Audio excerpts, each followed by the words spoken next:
You wake up and within 60 seconds it starts. The phone. The notifications. The temperature-controlled room. The soft bed. The hot shower waiting for you. The coffee machine programmed to have your drink ready before your feet even hit the floor. And not a single one of these things is making you stronger. Not a single one is making you more resilient, more capable, more alive. They are making you comfortable. And comfort is not the same thing as well-being. Comfort is a painkiller. It dulls the signal. It doesn't fix the problem. Here's the mistake most people make, and it's costing them everything. They believe that the path to a good life is the path of least resistance. They believe that easier means better. They believe that if they can just remove enough friction, eliminate enough inconvenience, smooth out enough rough edges, they will finally arrive at happiness. But the opposite is happening. The easier everything gets, the weaker you become. And the weaker you become, the more you suffer, not from hardship, but from the absence of it. You feel it right now, even if you can't name it. That low-grade restlessness. That sense that something is missing even though you have everything. That quiet awareness that you are not who you could be, that you are soft in places that should be hard, that you have never been truly tested and part of you knows it. That is the cost of comfort. And it is destroying you. So here is the idea I want you to hold on to for the next 20 minutes and ideally for the rest of your life. Comfort doesn't build you. Discomfort does. Not the kind that's forced on you by circumstance, not the kind that breaks you down and leaves you shattered, but the kind you choose. The kind you walk into with open eyes. The kind that says, I don't have to do this, and I'm doing it anyway. That is the foundation of everything. Every ounce of self-respect you will ever feel, every moment of genuine confidence, every time you face something terrible and discover that you can handle it, all of it traces back to your willingness to voluntarily enter discomfort and stay there long enough to grow. Let me take you back. Way back. To a man who had every reason to seek comfort and every reason to avoid it. His name was Zeno. He was a merchant. He sailed the Mediterranean trading goods, building wealth, living what most people would call a good life. And then he lost everything. A shipwreck took his cargo, his fortune, his entire livelihood. He washed up in Athens with nothing. Most people in that position would collapse. Most people would curse the gods, drown in self-pity, spend the rest of their days trying to rebuild what was lost and nothing more. Zeno did something different. He wandered into a bookshop and found himself reading about Socrates, and something shifted. He began to study. He began to train. He began to build something inside himself that no shipwreck could ever take. He sat on a porch in Athens, a stoa, they called it, and he taught anyone who would listen that the only true wealth is the wealth you carry in your character. That was the birth of Stoicism. Not in a palace. Not in a university. In the wreckage of a man who had lost everything and decided that the loss was the beginning, not the end. Now think about what that means for you. You have not lost everything. You have not been shipwrecked. You have not been stripped of your possessions and your identity and your comfort in a single afternoon. But here's what nobody tells you, you don't need to wait for the shipwreck. You can simulate it. You can choose a small version of loss, a small version of deprivation, a small version of hardship, and you can practice surviving it. And when you do, something remarkable happens. You stop being afraid. You stop fearing the thing that most people spend their entire lives running from, the possibility that they might lose what they have. Because you have already proven to yourself that you can exist without it. That is the power of voluntary discomfort. And it is not a metaphor. It is a practice. Let's talk about what's happening to you right now, in this era, in this culture. You live in the most comfortable period in human history. Every service, every app, every device is engineered to remove friction from your life. You don't have to walk to the store. You don't have to cook if you don't want to. You don't have to sit with boredom for even 30 seconds before something arrives on a screen to fill the void. You don't have to be cold, you don't have to be hungry, you don't have to be alone, you don't have to be uncomfortable in any way unless you actively choose to be. And that is the problem. Because the elimination of friction doesn't just make life easier. It makes you fragile. Think about what happens to a body that never lifts anything heavy. The muscles atrophy. The bones weaken. The joints stiffen. The body doesn't stay the same, it deteriorates. It doesn't just fail to grow. It actively decays. The same thing happens to your mind. The same thing happens to your character. When you never face resistance, when you never endure anything unpleasant, when you never push past the point where your brain says stop, you don't stay strong. You erode. You become someone who is easily rattled, easily discouraged, easily overwhelmed by problems that your great-grandparents would have considered a normal Tuesday. And you feel it. You feel it in the way a minor inconvenience ruins your entire afternoon. You feel it in the way a critical comment from a coworker sends you into a spiral for 3 days. You feel it in the way you avoid difficult conversations, difficult tasks, difficult truths, because you have never trained yourself to tolerate the discomfort they require. That is what comfort is costing you. Not your happiness, your capacity for happiness. Because here's the cruel irony, the more comfortable your life becomes, the less you appreciate it. The more you have, the less you feel. The hot shower feels like nothing because you take one every day. The meal feels like nothing because food is always available. The warm bed feels like nothing because you never sleep anywhere else. Comfort, when it is constant, becomes invisible. It becomes baseline. And then you need more. You need a better shower. A better meal. A better bed. A better everything. And the chase never ends because the thing you are chasing, the feeling of satisfaction, cannot be produced by comfort alone. It can only be produced by contrast. By knowing what it feels like to be cold and then feeling warm. By knowing what it feels like to be hungry and then eating. By knowing what it feels like to be exhausted and then resting. Without the contrast, everything flattens. Everything becomes gray. You have everything and you feel nothing. That is where you are right now. And that is why this matters.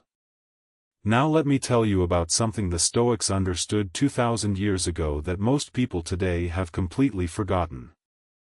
Musonius Rufus was a Roman philosopher, not as famous as Marcus Aurelius or Seneca, but in many ways more practical, more grounded, more focused on the lived application of philosophy to the human body and the human day. He believed that philosophy was not an intellectual exercise. It was a physical one. He said that just as athletes train their bodies to perform under pressure, a person who wants to live well must train their character through deliberate hardship. Not because hardship is good in itself. Not because suffering is virtuous. But because the person who has never been tested has no idea what they are made of. And the person who has no idea what they are made of will always be afraid. Musonius recommended specific practices. Fast occasionally. Eat simple, coarse food instead of the rich meals you are accustomed to. Sleep on a hard surface. Wear rough clothing. Endure cold willingly. Not as punishment. Not as penance. As training. As a way of saying to yourself, I can survive without the things I think I need. I am not dependent on luxury. I am not dependent on convenience. I am not dependent on comfort. I am dependent on nothing except my own will. That is what voluntary discomfort gives you. Not just resilience. Freedom. Real freedom. Not the freedom that means you can buy whatever you want or go wherever you want. The freedom that means no matter what happens, no matter what is taken from you, no matter what goes wrong, no matter how the world shifts beneath your feet, you will be okay. Not because you are optimistic. Because you have proof. You have evidence. You have put yourself through the fire before, and you walked out the other side. Let me ask you something. When was the last time you did something hard on purpose? Not something that was hard because life made it hard. Something you chose. Something you could have avoided but didn't. A cold shower. A long walk in the rain. A meal skipped. A workout that pushed you to the edge. A conversation you have been avoiding. A task you have been postponing because it is uncomfortable to think about. When was the last time you looked at the easy path and the hard path and chose the hard one, not because you had to, but because you understood that the hard path is the one that builds you? If you are like most people, the answer is rarely. Or never. And that is not a judgment. It is a diagnosis. Because the modern world has trained you to avoid discomfort at all costs. Every advertisement, every product, every service is selling you the same thing: less friction, less effort, less pain. And you have bought it. Not with money. With your life. With your vitality. With the version of yourself that could have been forged in difficulty but instead was dissolved in ease. Here's what nobody wants to say out loud: you are not weak because life has been too hard. You are weak because life has been too easy. And that is a harder truth to swallow than any hardship. Because if your weakness comes from hardship, you are a victim. But if your weakness comes from comfort, you are complicit. You have participated in your own softening. You have chosen the elevator over the stairs. The drive over the walk. The delivery over the cooking. The distraction over the silence. 1,000 small choices, each one seemingly insignificant, each one adding another layer of padding between you and reality. And now you wonder why you don't feel alive. Now you wonder why everything feels flat and muted and slightly wrong. It is because you have insulated yourself from the very thing that makes life feel like life: resistance. Without resistance, nothing matters. Without difficulty, nothing is earned. Without the possibility of failure, nothing is meaningful. You have removed all of that, and what is left is comfort. And comfort, as you are discovering, is not enough. Let me tell you about something that happens in your brain when you face physical challenge. There is a point, and anyone who has pushed themselves physically knows this point, where your mind tells you to stop. You are running, you are lifting, you are holding a position, and suddenly there is a voice that says, "That's it, I'm done, I can't go any further." And it feels final. It feels like a wall. It feels like the absolute limit of what your body can do. But it's not. It is not even close. That voice arrives at roughly 40% of your actual capacity. 40%. That means when your brain tells you you are finished, you have 60% left in the tank. 60% of strength, endurance, and will that you are refusing to access because a voice in your head said stop. Think about what that means. Think about how many times in your life you have quit at 40%. How many times you have given up on something not because you were actually spent but because you were uncomfortable and your brain interpreted discomfort as emergency. Your brain is not your enemy. It is doing what it evolved to do, conserving energy, protecting you from perceived threat, keeping you safe. But safety and growth are opposites. You cannot have both. The brain will always choose safety. That is its default. That is why you must override it. That is why discipline exists. Not as a punishment. As an override.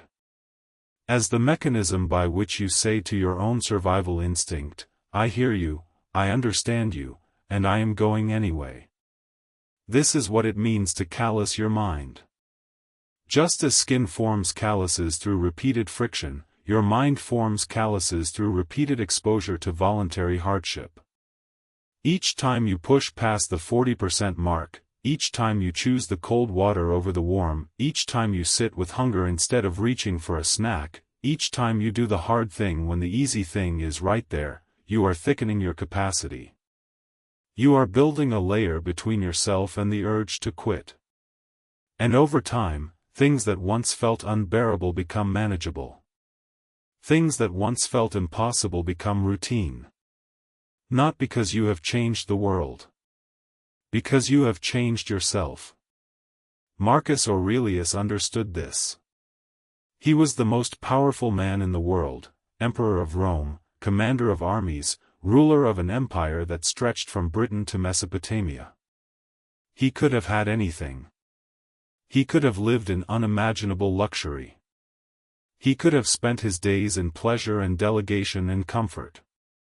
Instead, he wrote himself reminders, private notes, not for publication, just for his own soul, about the importance of doing what is hard.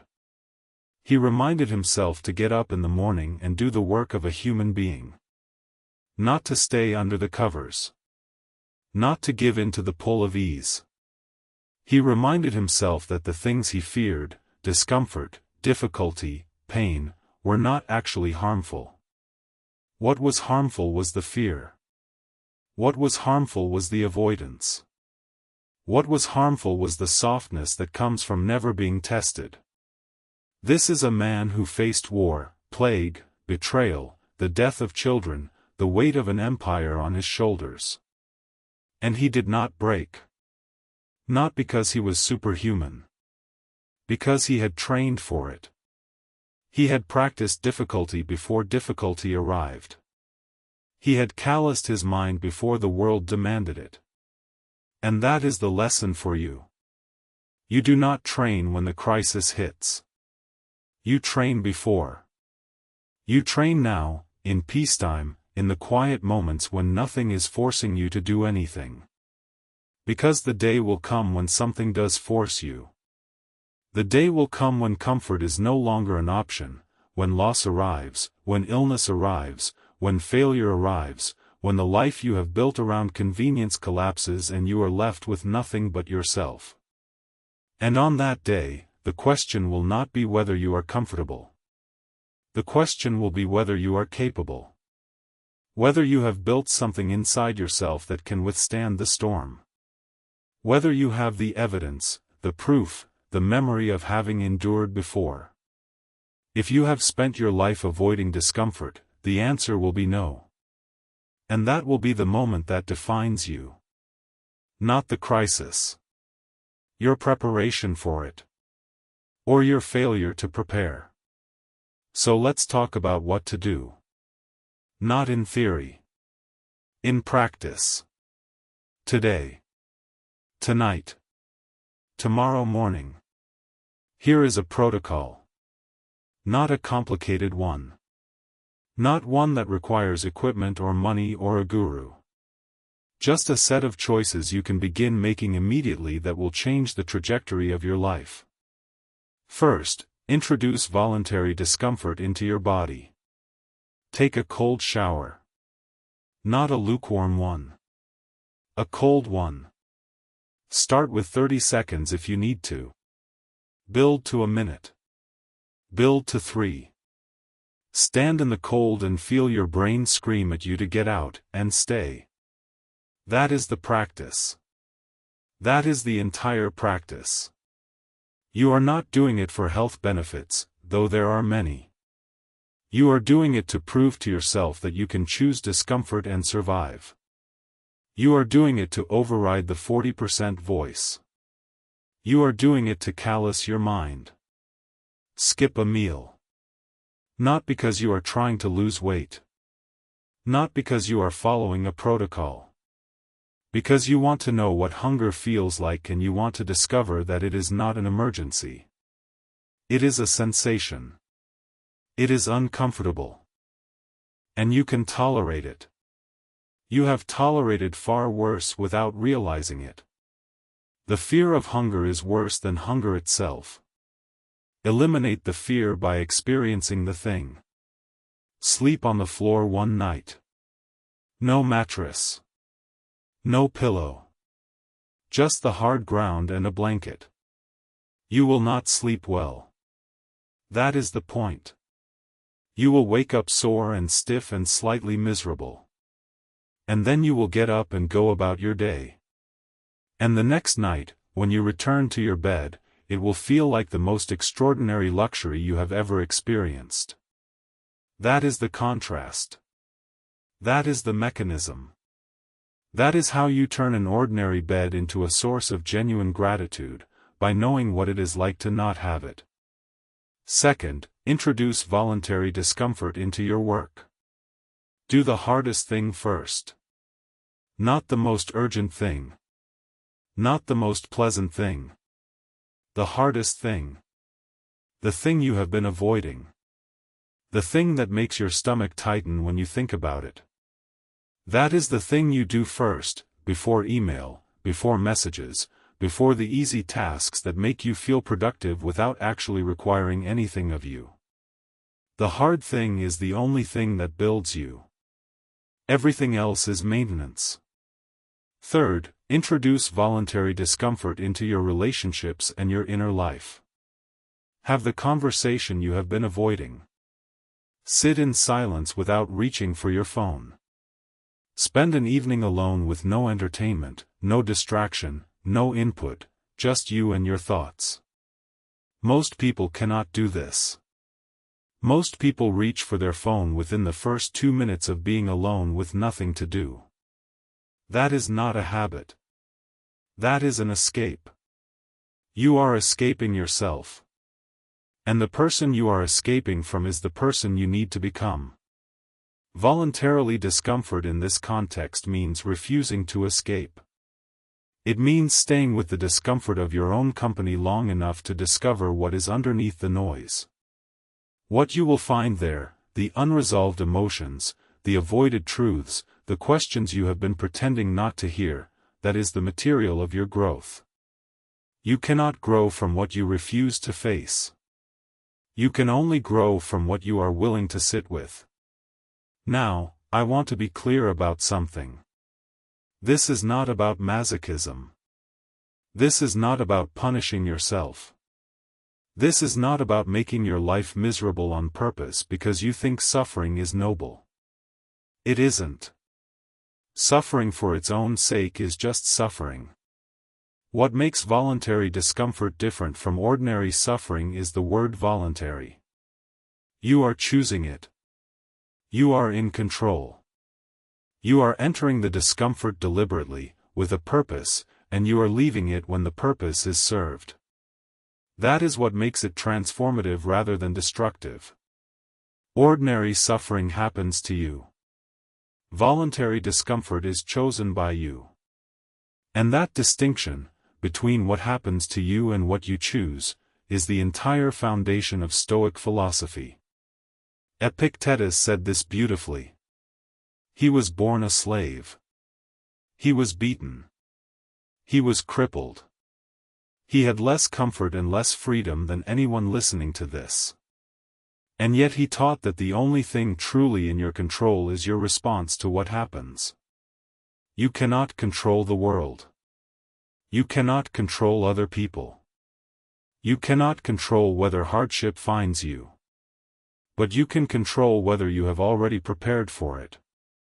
You can control whether you have trained yourself to endure. You can control whether you walk into the storm or run from it. That is what voluntary discomfort gives you, the ability to walk into the storm. Not because you enjoy storms. Because you have been in storms before, and you know, not believe, know, that you will survive. There is a difference between someone who believes they can handle difficulty and someone who knows they can. Belief is theoretical. Knowledge is embodied. You build knowledge through practice. Through repetition. Through the accumulated evidence of 100 small discomforts that you chose and survived. That is what the Stoics were doing. That is what Musonius meant when he said train your character the way an athlete trains their body. That is what Marcus meant when he told himself to get up and do the work. That is what Epictetus meant when he said the obstacle is the way. They were not reciting platitudes. They were describing a training regimen. A daily practice of choosing the hard thing so that when the impossible thing arrives, you are ready.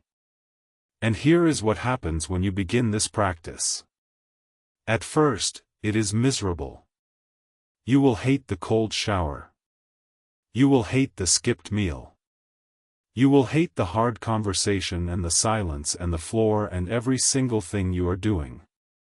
Your brain will tell you this is stupid, this is unnecessary, you don't have to do this, no one else does this, just be normal. That voice is the 40% voice. That is the voice of comfort trying to pull you back. Do not listen to it. Keep going. And then, after a week or two, something shifts. The cold water doesn't shock you as much. The hunger doesn't scare you as much. The silence doesn't unsettle you as much. You begin to notice a quiet confidence building inside you, not the loud, performative confidence of someone trying to prove something, but the deep, settled confidence of someone who has been tested and found themselves adequate. You begin to notice that small inconveniences no longer ruin your day. You begin to notice that you are less reactive, less fragile, less easily thrown off balance. You begin to notice that when something goes wrong, your first thought is not panic but action. What do I do now? What is the next right thing? How do I handle this? That is the transformation. That is what happens when you stop running from discomfort and start running toward it. You don't become invincible. You don't become immune to pain. You become someone who is not controlled by pain. And that is the closest thing to freedom that exists in this life. Let me bring this back to where we started. You wake up. The phone. The notifications. The soft bed. The hot shower. The coffee. Everything easy. Everything smooth. Everything designed to ask nothing of you. And here is the choice that will define the rest of your life. Will you stay in the comfort, or will you break it? Will you let the world dissolve you into softness, or will you deliberately introduce the friction that forges you into something strong? Because the truth is this, comfort will not save you. Comfort will not make you whole. Comfort will not make you the person you want to be. Only discomfort can do that. Only the deliberate choice to do the hard thing, to face the cold, to sit with the silence, to push past the 40%, to train your character the way an athlete trains their body, only that will build the version of you that can face whatever this life throws at you and remain standing. The Stoics knew this. They lived it. Zeno lost everything and built a philosophy. Marcus carried an empire and wrote himself reminders to stay hard. Epictetus was born a slave and taught that freedom is an inside job. Musonius said train your character through hardship, and he was right. They were not extraordinary men. They were ordinary men who chose to train when they could have chosen to rest. And that choice is available to you right now. Not next week.